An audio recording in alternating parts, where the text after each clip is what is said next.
ಸಾಮಾನ್ಯವಾಗಿ ನಮ್ಮಲ್ಲಿ ಅನೇಕರು ತಮ್ಮ ಆಪ್ತರು ದುಬೈ ಹೋಗಿ ಬರ್ತಾ ಇದ್ರೆ ಅವರಿಗೆ ಅಲ್ಲಿಂದ ಚಿನ್ನ ತೆಗೆದುಕೊಂಡು ಬರಲು ಹೇಳ್ತಾರೆ. ಇದಕ್ಕೆ ಕಾರಣ ಏನಂದ್ರೆ ಭಾರತಕ್ಕೆ ಹೋಲಿಸಿದ್ರೆ ದುಬೈಯಲ್ಲಿ ಸಿಗುವ ಚಿನ್ನ ಶುದ್ಧ ಮತ್ತು ಕಡಿಮೆ ಬೆಲೆಗೆ ಸಿಗೋದು. ಅದಕ್ಕೆ ಅನ್ಸತ್ತೆ ಅನೇಕ ಹೂಡಿಕೆದಾರರು ಹಾಗೂ ಸ್ಮಗ್ಲರ್ಗಳಿಗೆ ದುಬೈ ನಗರ ಚಿನ್ನದ ನಗರಿಯಾಗಿದೆ. ಇಡೀ ಯುನೈಟೆಡ್ ಅರಬ್ ಎಮಿರೇಟ್ಸ್ ಭಾರತದ ನಂತರ ವಿಶ್ವದ 2ನೇ ಅತಿ ದೊಡ್ಡ ಚಿನ್ನದ ಆಮದುದಾರ ರಾಷ್ಟ್ರವಾಗಿ ಹೊರಹೊಮ್ಮಿದೆ.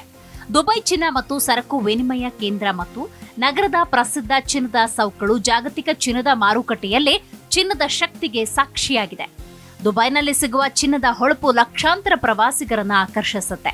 ಇದು ಚಿನ್ನದ ಕಳ್ಳ ಸಾಗಣೆದಾರರು ಮತ್ತು ತಮ್ಮ ಬ್ಲಾಕ್ ಮನಿಯನ್ನ ವೈಟ್ ಮನಿಯನ್ನಾಗಿ ಮಾಡಿಕೊಳ್ಳುವವರ ನೆಚ್ಚಿನ ತಾಣ. ಹಾಗಾದ್ರೆ ದುಬೈ ಹೇಗೆ ಚಿನ್ನದ ನಗರಿಯಾಗಿ ಬೆಳೀತು?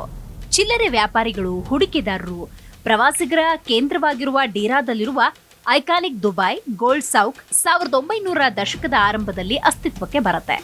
ಆರಂಭದಲ್ಲಿ ದುಬೈ ಕ್ರೀಕ್ನ ದಡದಲ್ಲಿರುವ ಕೆಲವು ಸ್ಥಳೀಯ ಆಭರಣ ವ್ಯಾಪಾರಿಗಳು ಇದನ್ನ ಸ್ಥಾಪಿಸಿದ್ರು. ಈ ಆಭರಣ ವ್ಯಾಪಾರಿಗಳು ಮಸಾಲೆ ಪದಾರ್ಥಗಳನ್ನ ಮಾರುವುದರ ಜೊತೆಗೆ ಅದೇ ಮಾರ್ಗದಲ್ಲಿ ಈ ವ್ಯಾಪಾರವನ್ನ ಶುರು ಮಾಡ್ತಾರೆ. 1940ರ ದಶಕದಲ್ಲಿ ಇರಾನಿನ ಮತ್ತು ಭಾರತದ ಉದ್ಯಮಿಗಳು ಹೊಸ ವ್ಯಾಪಾರ ನೀತಿಗಳಿಂದಾಗಿ ಅಂಗಡಿಗಳನ್ನು ಸ್ಥಾಪಿಸುವುದಕ್ಕೆ ಪ್ರಾರಂಭ ಮಾಡಿದಾಗ ಚಿನ್ನದ ಮಾರುಕಟ್ಟೆ ಅಣಬೆಗಳಂತೆ ಬೆಳೆದವು. ಅದು ಅವರಿಗೆ ಅನುಕೂಲಕರ ವ್ಯಾಪಾರ ಸಹ ಆಗಿ ಬೆಳೆಯಿತು. ಆದಾಗ್ಯೂ 1970ರ ದಶಕದ ನಂತರ ತೈಲ ಪತ್ತೆಯಾದಾಗ ಮಾರುಕಟ್ಟೆಯು ದಶಕಗಳ ನಂತರ ಉತ್ಕರ್ಷಣಗೊಂಡಿತು. ಇಂದು ಗೋಲ್ಡ್ ಸೌಕ್ ದುಬೈನ ಅತ್ಯಂತ ಪ್ರಸಿದ್ಧ ಸ್ಥಳಗಳಲ್ಲಿ ಒಂದಾಗಿದೆ.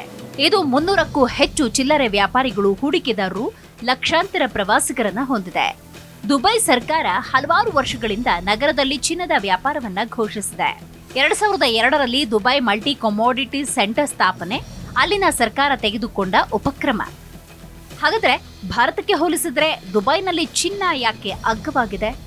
ದುಬೈನಲ್ಲಿ ಸಿಗುವ ಚಿನ್ನದ ಮೇಲೆ ಜಿಎಸ್ಟಿ ಮತ್ತು ಸರಕು ತೆರಿಗೆ ವಿಧಿಸಿದ ಕಾರಣ ದುಬೈನಲ್ಲಿ ಚಿನ್ನ ಅಗ್ಗ. ಮತ್ತೊಂದು ಕಡೆ ಭಾರತದಲ್ಲಿ ಚಿನ್ನದ ಮೇಲೆ 3% ಜಿಎಸ್ಟಿ ಇದೆ. ದುಬೈನ ವಿಶ್ವ ದರ್ಜೆಯ ಸಂಸ್ಕರಣಾಗಾರಗಳು ಅಗ್ಗದ ಉತ್ಪಾದನಾ ವೆಚ್ಚದಲ್ಲಿ ಚಿನ್ನವನ್ನ ಸಂಸ್ಕರಿಸುವುದನ್ನ ಖಚಿತಪಡಿಸುತ್ತೆ. ದುಬೈನಲ್ಲಿ ಚಿನ್ನವನ್ನ ಯಾವಾಗಲೂ ತೆರಿಗೆಗಳಿಂದ ವಿನಾಯಿತಿ ನೀಡಲಾಗಿದೆ. ತೆರಿಗೆಗಳಿಂದ ಈ ಹೊರಗೆ ಇಡುವಿಕೆಯಿಂದಾಗಿ ದುಬೈನಲ್ಲಿ ಚಿನ್ನದ ಬೆಲೆಗಳು ಯಾವಾಗಲೂ ಕಡಿಮೆ. ಜಿಎಸ್ಟಿ ಜೊತೆಗೆ ಭಾರತ ಸರ್ಕಾರ ಕಸ್ಟಮ್ಸ್ನಂತಹ ಚಿನ್ನದ ಮೇಲೆ ಇತರ ತೆರಿಗೆಗಳನ್ನು ವಿಧಿಸುತ್ತೆ. ಆದ್ದರಿಂದ ದುಬೈಗೆ ಹೋಲಿಸಿದ್ರೆ ಭಾರತದಲ್ಲಿ ಚಿನ್ನದ ಬೆಲೆ 15ರಿಂದ 20% ಹೆಚ್ಚು.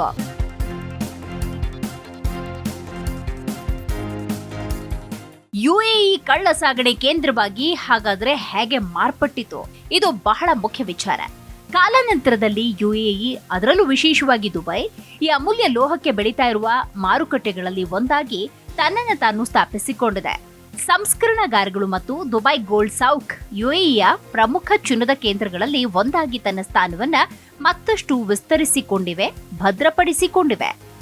ಸ್ಥಳೀಯ ಚಿನ್ನದ ಕೊರತೆಯು ಯುಎಇಯನ್ನ ವಿವಿಧ ದೇಶಗಳಿಂದ ಚಿನ್ನವನ್ನ ಆಮದು ಮಾಡಿಕೊಳ್ಳುವಂತೆ ಒತ್ತಾಯಿಸುತ್ತೆ ಮತ್ತು ಆಮದುದಾರರು ಸಾಧ್ಯವಿರುವ ಎಲ್ಲಾ ಮಾರ್ಗವನ್ನ ಆರಿಸಿಕೊಳ್ತಾರೆ. 2019ರಲ್ಲಿ ತೈಲದ ನಂತರ ಚಿನ್ನ ಯುಎಇಯ ಅತಿದೊಡ್ಡ ರಫ್ತು ಸರಕು ಆಗಿದ್ದು $17.7 ಬಿಲಿಯನ್ ಮೌಲ್ಯದ ಚಿನ್ನವನ್ನ ರಫ್ತು ಮಾಡಲಾಗುತ್ತೆ. ತೈಲ ನಿಕ್ಷೇಪಗಳು ಕ್ಷೀಣಿಸ್ತಾ ಇರುವುದರಿಂದ ದುಬೈನಲ್ಲಿ ಚಿನ್ನದ ಪ್ರಾಮುಖ್ಯತೆ ಹೆಚ್ಚುತ್ತಾನೆ ಇದೆ. ಯುಎಇ ಮಾರುಕಟ್ಟೆಯಲ್ಲಿ ಚಿನ್ನದ ಈ ಪ್ರಾಬಲ್ಯ ಸ್ಮಗ್ಲಿಂಗ್ ಮತ್ತು ಹಣ ವರ್ಗಾವಣೆಗೆ ದಾರಿ ಮಾಡಿಕೊಟ್ಟಿದೆ. ಹಾಗಾದ್ರೆ ತಿಳಿತಲ್ಲ ದುಬೈ ಹೇಗೆ ಚಿನ್ನದ ನಗರಿಯಾಗಿ ಬೆಳೀತು? ಭಾರತಕ್ಕೆ ಹೋಲಿಸಿದ್ರೆ ದುಬೈನಲ್ಲಿ ಚಿನ್ನ ಯಾಕೆ ಅಗ್ಗ ಅಂತ. ಜೊತೆಗೆ ಯುಎಇ ಕಳ್ಳ ಸಾಗಣೆಯ ಪ್ರಮುಖ ವಿಚಾರ ನೋಡಿದ್ವಿ. ಆದ್ರೆ ನಾವಿಲ್ಲಿ ಗಮನಿಸಬೇಕಾದ ಒಂದು ಅಂಶ ಅಂದ್ರೆ ಚಿನ್ನದ ಬೆಲೆ ದಿನದಿಂದ ದಿನಕ್ಕೆ ಹೆಚ್ಚಾಗ್ತಾ ಇದೆ. ಕಳೆದ 10 ವರ್ಷಗಳ ಅವಧಿಯನ್ನೇ ನೋಡಿದ್ರೆ ನಿರಂತರವಾಗಿ ಬೆಲೆ ಏರಿಕೆ ಚಿನ್ನದ ಮೇಲೆ ಹೂಡಿಕೆ ಮಾಡುವವರ ಸಂಖ್ಯೆಯನ್ನ ಕೂಡ ಹೆಚ್ಚು ಮಾಡಿದೆ.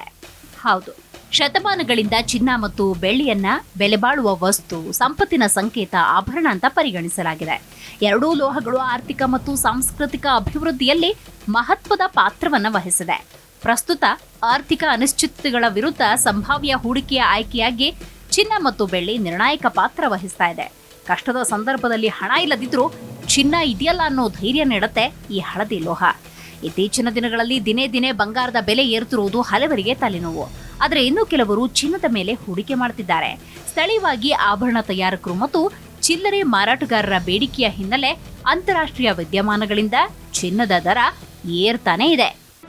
ಜಿ ಕನ್ನಡ ನ್ಯೂಸ್ ಈಗ ನಿಮ್ಮ ಮನೆಯಲ್ಲೇ ನೋಡಿ. ಎಲ್ಲ ಕೇಬಲ್ಗಳಲ್ಲಿ ಈಗ ಲಭ್ಯ.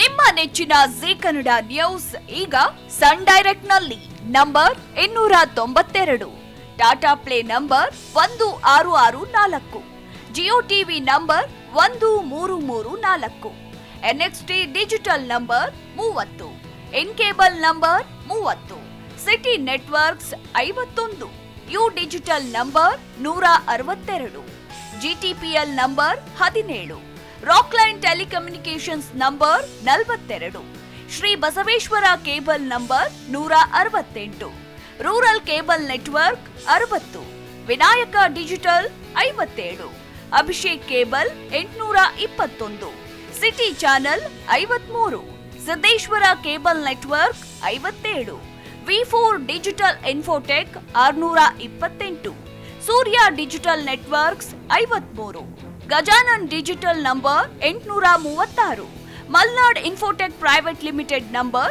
56, Metrocast number 830, victory digital number 167ರಲ್ಲಿ ನೋಡಿ ಆನಂದಿಸಿ.